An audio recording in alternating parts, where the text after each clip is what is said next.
Diobass ci projet bi nga xamante ne mooy projet bu njëkk ci li nga xam ne mooy programme 100 000 logements ñu fekk fi promoteur bi nga xam ne mooy espace une famille un toit avec le maire monsieur Alioune Sarr di ministre du tourisme ñëwoon fii dëggal li nga xamante ne mooy projet bu mag bi président de la république diggee woon muy programme 100 000 logements lim ci jublu woon mooy wàññi coono sénégalais yi fexe ba nit ñi ni ñuy dëkkee di doon ay locataire di fay luyaas te duñu moom seen kër ñu fexe ba ñoom tey yàlla def ba moomeel bi gën a yomb ci ñoom naka la ko état di defee mooy dajale communes yi nga xam ne ñoom ñoo moom seen suuf dajale promoteurs yi nga xam ne ñoom ñooy tabax yor seen xaalis ak état mi nga xamante ne moo yor réglementation ñu dajale leen ñu def convention boo xam ne ku ci ne dañ la naan yombalal li nga yor tey état lii mbébétam mooy sénégalais yi nga xam ne ñooy fay luyaas ñu mën a jot ci kër yi te duñu fay lu bëri ñi ngi commencé nag projet bu njëkk bii nga xam ne li ci jiitu mooy joxe apport personnel lu 1,5 million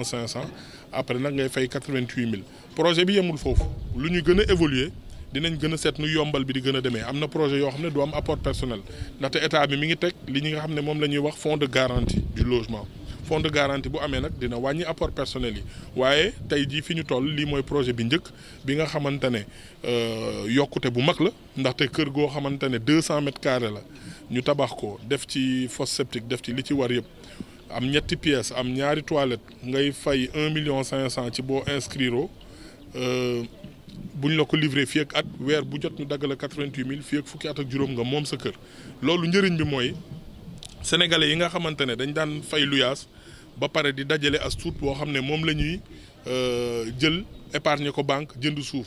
boo dajalee fukki at loo jëndee suuf nga toogaat dajale waat defar sa gros œuvre dajale waat tuuti balaa ngay tabax sa kër rek dina jël ñaar fukki at ñun ñëpp ku ci ne dégg nga sa benn mbokk bu la ne sama kër noppi na nangami at maa ngi koy tabax loolu nag le président bëgg a teggil nit ñi li mu bëgg rek mooy wàllum kër moom benn dépense la ci nit di def mooy sa luyaas nga jox ko banque bi mu jox la kër goo xam ne da nga koy fay ci diir bi nga ko war a fay nga moom sa kër loolu nag li nga xam ne moo koy andi mooy communes yi def ni maire monsieur le maire Alioune Sarr def maanaam dégg woote président de la république mu jël suuf su toll si 400 et quelques hectares jox ñu ko nga xam ne première phase mooy 120 hectares yi nga xam ne phase bu nekk 1000 logements la leneen li mooy maire yi nga xam ne ñoom ñëpp dañ nekk ci axe Dakar Thiès Mbour nekk ci autoroute à péage ndaxte projet bu mel nii balaa muy dox li ci am solo mooy ñu collé autoroute bi ndaxte day tax dem beeg dikk bi gën a yomb ndaxte nit boo ko nee demal dëkk 50 kilomètres ak fi ngay liggéeyee faa nga yombal ko dem beeg dikk bi looloo tax ñi nga xam ne dañoo ne ci autoroute bi moo xam Kër Moussa moo xam Sébikotane moo xam Diamniadio ak ñi ko wër yëpp nañ def ni monsieur le maire Alioune Sarr jël seen suuf jox ko benn partie bi promoteurs yi état encadré ko ba nga xam ne benn naxante du ci am ku ci ne mën a def li nga war a def bu ko defee sénégalais yi suuf yomb leen loolu moom mooy leen loolu nag yemul seen Dakar kese tey boo demee ronk ci waalo ñi ngi waajal seen programme léegi dinañ dem Morolan fekk fa tamit maire bi moom mu ànd ak benn promoteur bu ñuy wax Enokio bu ñu fa jaaree dinañ xool Kër Moussa moom it ñu def noonu donc noonu la ñuy évoluer nànk-nànk ba nga xamante ne commune bu ne dina def li ci war bu ñu paree it ñu jël pôle urbain yi bu ko defee sénégalais yi kër gën a yomb ci ñoom am na ñu ma naan nag 88 000 bëri na 1,5 million apport bëri na mën na niru loolu waaye bu ñu fàtte fan lañ jóge nit balaa ngay àtte dara da ngay xool fan lañ jóge fi ñu jóge woon mooy ay programme yoo xam ne 15 millions 20 millions lay jar boo waroon joxe apport wu tey 1,5 million foofu mën na am juróomi 500 000 5 millions ngay joxe boo waroon fay fii 88 mën na am foofu 150 000 par ngay fay lii nag dañ ko natt ba nga xam ne fexe nañ ba ci projet yi di ñëw yëpp diggante 60 000 ba 100 000 ku koy fay luyaas war ngaa mën a dugal sa xaalis nga am sa kër di ko fay benn yoon leneen li mooy fonds de garantie bi nga xam ne état baa ngi koy préparé ñu ngi koy préparé weer wi ministre des finances nee na 10 milliards dugg na ci dinañ fexe fii ak fin d'année ñu structuré ko sotti ko ba nga xam ne kuy dem di jëli kër donte couturier nga maanaam da ngay ñaw atelier nga yor donte taxi nga yor donte yoroo bulletin de salaire rek boo fa demee banque bi dina la mën a garantir yow ngay fay weer bu dee donc loolu moom mooy doxalin bi leneen li nag mooy dinañ lancer li nga xam ne mooy campagne d'inscription mooy lan mooy mois de novembre dinañ fexe ci internet ci application yi nga xam ne ñoo nekk ci téléphone mobile yi ci gouvernance yi préfecture yi agence BHS yi ku ci ne mën dem bindu ji ne man kat bërëb sàngam laa dëkk fii laa bëgg kër lii laay am weer bu dee sama njaboot nii la toll te mën naa ko fayee nangam bu ko defee nag loolu bu ñu ko dajalee mu doon information doon xibaar yoo xam ne dinañ ko mën a tas promoteurs yi xam ne kat dëkk sàngam soxla nañ fa nangam ci ay kër banque sàngam mën na lebal nangam ñi ngay jox kër it seen am wala seen payoor nii la toll bu ko defee ñu mën a avancer loolu moom mooy xibaar yi nga xamante ne bëggoon nañ leen ko jox dañuy continuer dem ci Morolan jaar Kër Moussa bu ko defee ñu xool li nga xam ne moom moo am fii maa ngi ñaan nag maire yi ñu def ni monsieur le maire Alioune Sarr maa ngi koy fàttali ndaxte suuf si sénégalais yee ko moom te liñ ci bëgg mooy ku ci ne fa nga dëkk nga joxe fa as tuut loo xamante ne danañ fa def mën a defar planification urbaine boo xamante ne ndoxu taw bu ñëwee du sonal nit ñi ndaxte dagg suuf di ko def lotissement baax na waaye dafa am lu ko gën mooy nga lëkkaloog promoteur wala lëkkaloog état bu ko defee lépp lu jëm ci inondation du laal say population lépp lu jëm ci gestion des déchets ak lépp nga xam ne dañ koy organiser ba nga xamante ne métit yi nga xam ne dal nañu ci nawet bi du ñu dalaat maa ngi leen di gërëm di leen sant jërëjëf. waaw gannaaw bi ñu sant yàlla mi ñu may ñu fekkee bés bi julli ci sang bu tedd bi dama bëggoon gërëm sama xarit le ministre Karim Fofana mi nga xam ne moo yor lépp lu jëm ci wàllu urbanisme mu ñëw fii tey ci Notto Diobass pour lancer projet bu mag boo xam ne njiitu réew mi président Macky Sall moo ko dëgmal fexe ba sénégalais bu nekk mën a am kër gu dëkk ndax yaakaar naa ku dëkkoon ci luyaas xam nga coono gi nekk ci ñàkk am kër kon yaakaar naa projet boo xam ne fii tey ci Notto Diobass da ngay joxe apport boo xam ne 1,5 million la nga am sa kër ci fukki at ak juróom loolu yaakaar naa sénégalais bu nekk mën na ko naw mën na ko rafetlu kon sunu communauté yi bu yàlla dogalee mu dalal projet bu mel noonu dañ ci sant bu baax a baax ndax dafa am njariñ ci commune bi d'abord daf ñuy may ñu aar suuf si ndax suñ ko deful xëj na am na doxalin boo xam ne mën na ci am ëllëg boo xam ne gënul ci population bi ñaareel bi daf ñuy may également ñu moderniser maanaam ñu beesal suñu commune te it may ñu ba ëllëg bu ñu wootee ay yeneen investisseur muy ci wàllu finance muy ci wàllu hôtellerie muy ci wàllu commerce ñu mën a ñëw fekk si ndax ñu gis ne kat commune bi kat bees na loolu nag su amee c'est parce que suuf si dañ ko aarin goo xam ne ànd ci ak population ya nga xam ne ñoo ci jàppale ndax fii kat xam nga suñu mbokk yi dëkk fii Kër Bara Peul ñoo fi doon sàmm kon ñoom bu ñu ci àndul woon xëy na lii dina jafe ànd ci aussi ak sous-préfet ak le gouverneur de la région de Thiès pour que lii mën a am kon ñu ngi ci sant bu baax di sant yàlla di dalal ñi nga xam ne ñoo war a ñëw ëllëg di gërëm bu baax a baax le ministre Karim Fofana di ko encouragé ci mission bi nga xam ne tàmbale na ko. Gratitude vis-à-vis de monsieur le maire de Diobass et du promoteur Espace Famille en Toit pour cette prompte réaction vis-à-vis de l'appel du président de la République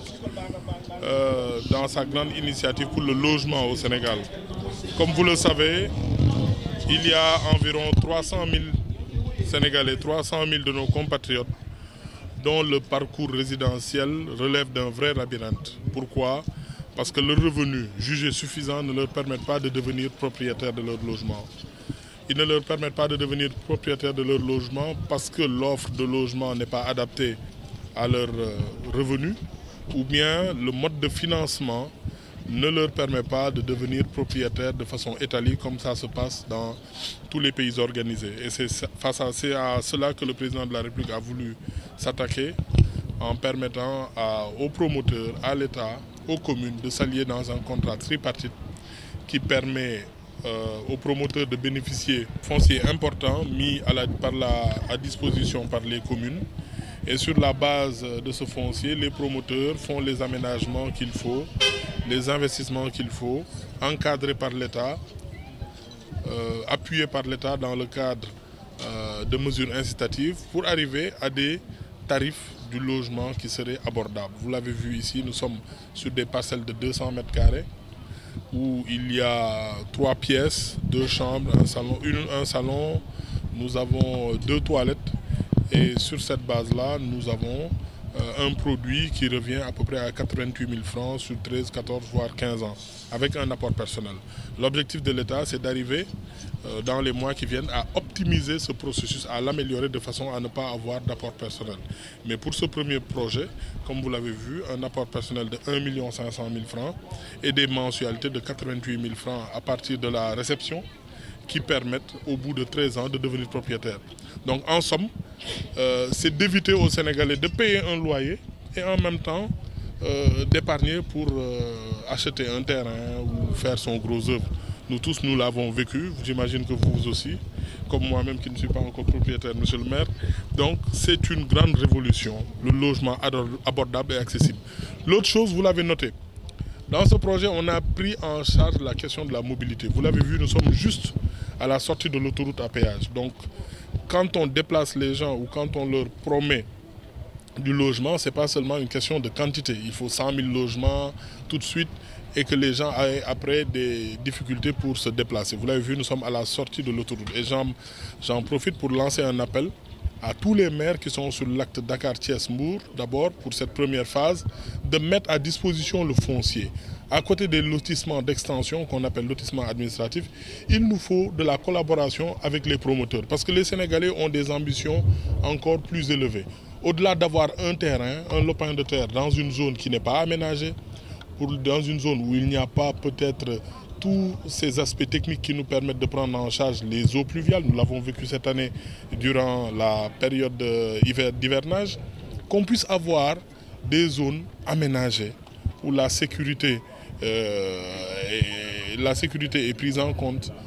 les eaux pluviales sont prises en compte, vous l'avez vu tout à l'heure, des fosses septiques bien aménagées, que chacun n'ait pas la latitude de construire comme il veut. Nous voulons des zones aménagées. En définitive, la volonté du président de la République, c'est de mettre en place des politiques du mieux vivre. Avoir plus de planification urbaine. Avec la planification urbaine, avoir des logements décents et accessibles. Je reviens souvent sur ce mot-là. Nous ne laisserons pas les promoteurs faire des logements comme ils le veulent. Vous avez vu, il y a à chaque fois un minimum d'infrastructures à mettre en place. Et puis après, le cadre de vie, améliorer le cadre de vie. Vous avez entendu tout à l'heure M. Libens nous parler des espaces qui sont mis à la disposition de la commune pour créer des espaces de jeu, pour créer aussi des équipements publics, mais aussi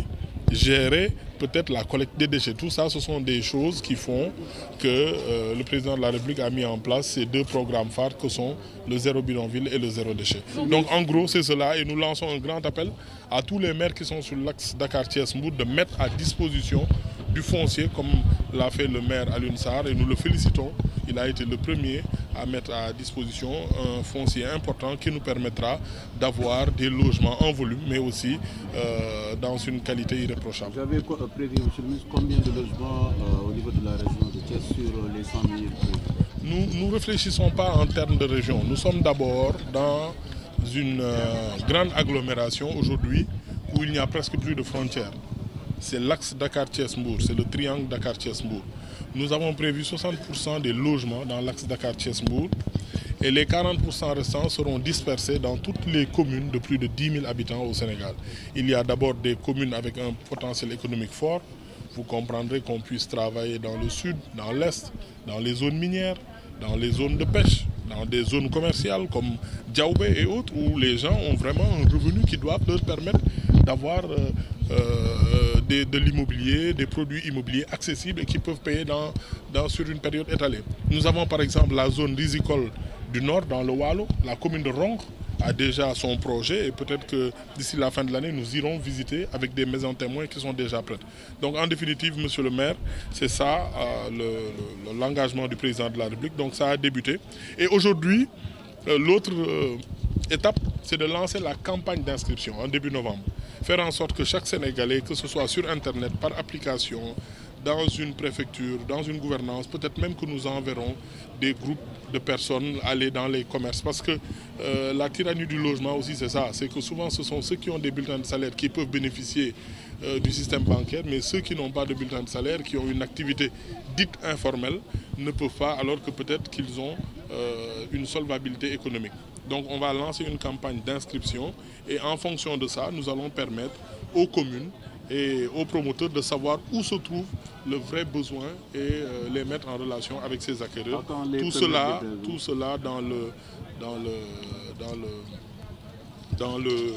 avec l'encadrement de l'État. Nous aurons d'ici la fin de l'année prochaine un logement, c'est pas difficile à faire, mais c'est des lots de logements. Donc dans un an, nous avons commencé les constructions. On a visité tout à l'heure la maison témoin, vous avez vu ces constructions, mais dans un an, des lots pourront être livrés. Donc dans un an, nous pouvons retenir que fin 2020, les lots. Vous savez, un système, ça se juge sur l'évolution que ça apporte. Avant, quel est le projet immobilier sur lequel on vous demande un apport personnel? Aujourd'hui, il y a énormément de Sénégalais qui peuvent, il y en a qui ne peuvent pas, évidemment. Mais nous sortons d'un système où si vous n'avez pas 15 millions au minimum, vous ne pouvez pas avoir de logement. Vous n'avez pas l'accompagnement de l'État depuis des années. Moi, je reviens de Côte d'Ivoire, où l'État a déclaré il y a quelques années qu'on ferait 150 000 logements. Au bout de 7 ans, même 15 000 logements n'ont pas été produits. Et pourtant, l'État ivoirien est un État très performant, très organisé. Donc il nous faut avoir conscience de ces choses-là et ne pas promettre des choses irréalisables. Nous allons avancer de façon graduelle. Nous commençons par un système avec un apport personnel. Et puis, petit à petit, avec la mise en place du fonds de garantie, n'oubliez pas que le président de la République a mis une taxe ciment qui nous a permis cette année d'avoir au moins 10 milliards sur les 6 derniers mois et peut-être 15 milliards à l'année. Ça nous permettra d'éviter l'apport personnel. Donc c'est une évolution. Nous commençons par l'apport personnel et petit à petit, si nous pouvons améliorer, si nous pouvons baisser le prix, nous le ferons, Inch'Allah. Ça dépend, hein. Comme je vous l'ai dit, c'est une évolution. Les derniers projets immobiliers que nous voyons chez les promoteurs dépasse largement ce montant-là. Nous ne disons pas aujourd'hui que nous quittons l'enfer pour aller vers le paradis. Mais quand même, il faut qu'on sache évoluer. Nous n'allons pas vous promettre des choses que demain, dans 6 mois, vous serez les premiers à nous dire « vous nous l'avez promis ». Nous ferons les choses telles que nous le pouvons, telles que l'évolution de notre pays et l'évolution de notre économie. D'ici 3 mois, 4 mois, avec les évolutions sur Daga, Kholpa et d'autres pôles urbains, si nous arrivons à améliorer le schéma, peut-être que nous pourrons avoir moins de 88 000. Notre objectif est de faire en sorte que les logements, les personnes qui payent des loyers entre 60 000 et 100 000 puissent être pris en charge dans ce modèle-là sans ne pas avoir une somme supplémentaire à débourser. Maintenant, il faut avancer petit à petit. C'est un projet qui avance graduellement. Le ministre a dit ce qu'il faut dire. Hein. Moi, je voudrais simplement dire au nom des populations de la commune de Notto Diobass que Notto Diobass s'honore de faire partie justement de ces communes qui ont le privilège de répondre à cet appel du chef de l'État qui consiste à mettre à disposition de chaque Sénégalaise et de chaque Sénégalais un logement décent. Je voudrais donc, au nom des populations, remercier le chef de l'État d'avoir choisi la commune Notto Diobass pour ce projet, mais également remercier mon frère et ami, le ministre Karim, de l'urbanisme, qui a bien voulu démarrer par Notto Diobass justement ce projet extrêmement important, qui concourt justement à la modernisation de la commune, puisque vous savez que Notto Diobass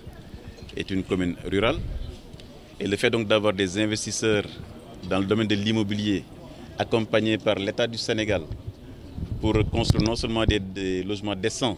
mais qui préservent également les intérêts des populations, est un atout extrêmement important pour notre commune. Et ça favorise et ça concourt à l'attractivité justement de la commune de Notto Diobass, qui justement, au-delà de ces maisons, de ces logements qui seront construits, sera également attractif pour attirer d'autres types d'immeubles qui seront consacrés à l'entreprise, qui seront consacrés au service. Parce que nous sommes dans un monde aujourd'hui où justement les territoires doivent être attractifs, doivent aller chercher les investisseurs. Aujourd'hui, nous avons des investisseurs dans le domaine de logement. Demain, sûrement, nous aurons également des investisseurs dans le domaine également de l'entreprise autour de l'aéroport. Nous sommes à 5 minutes de l'aéroport justement. Et donc je crois que ce soit dans l'hôtellerie demain, que ce soit également dans l'entreprise de prestation de services, dans la banque, dans la finance, dans le commerce, Notto Diobass est également disponible pour cela. Alors si nous avons pu justement, avec l'aide de Dieu, préserver ce foncier, c'est parce que également les populations y ont adhéré à ce projet. Mais aussi les collectivités locales, notamment le commandement territorial nous a accompagnés. Ce qui fait justement que nous avons pu mettre à disposition donc, de ce projet plus de 400 hectares. Je voudrais donc remercier également le gouverneur de la région de Thiès, remercier également le préfet de département, mais aussi le sous-préfet de l'arrondissement de Noto avec qui nous avons construit ce projet. Donc, lancer un appel, donc souhaiter la bienvenue aux futurs habitants justement de la cité du Diobass et leur dire simplement que Notto Diobass sera très très heureux de les accueillir et bienvenue. À partir du moment où le projet est un projet viable, qui prend en charge les intérêts des populations et de la commune, naturellement, Notto Diobass est ouvert pour cela, puisque nous sommes une partie intégrante du Sénégal et donc naturellement nous lançons un appel aux investisseurs, aux vrais investisseurs, pas aux spéculateurs, mais aux vrais investisseurs qui ont des projets structurants et avec lesquels, le moment venu, nous travaillons justement avec l'État, avec le ministère en charge de l'urbanisme, avec le commandement territorial pour justement détecter la viabilité, également le sérieux du projet et naturellement nous les accompagnerons. Oui, tout d'abord, il ne faut pas oublier qu'à Notto Diobass, il y a des populations, il y a des Sénégalaises et des Sénégalais qui veulent avoir des logements. Donc déjà, ils sont aussi des clients potentiels. Mais la deuxième chose, c'est que d'abord, ça permet de sécuriser le foncier. Parce que sinon, on a de la spéculation à tout vent. Et troisième chose, comme j'ai dit tout à l'heure, ça favorise l'attractivité de la commune Notto Diobass. Puisque quand vous avez une cité moderne, évidemment, attirer d'autres investisseurs devient plus facile. Et l'objectif que nous avons, c'est que la commune ne soit pas seulement une commune dortoir, mais aussi une commune où il y aura l'entreprise, une commune où également on crée des emplois. Donc ce projet est extrêmement important pour nous et il favorise vraiment le développement. Et comme vous le savez, le président de la République Macky Sall a aussi beaucoup investi dans l'attractivité des territoires. Les pôles territoires vont jouer un rôle de plus en plus important dans le développement du pays et je crois qu'il faut également s'en féliciter. Vous savez, la semaine dernière, le chef de l'État a lancé le concept justement du développement de territorialisation et où on va mettre des investissements extrêmement importants dans les communes et je crois que ceci concourt justement à améliorer, à augmenter le niveau d'investissement dans les communes et surtout à les moderniser.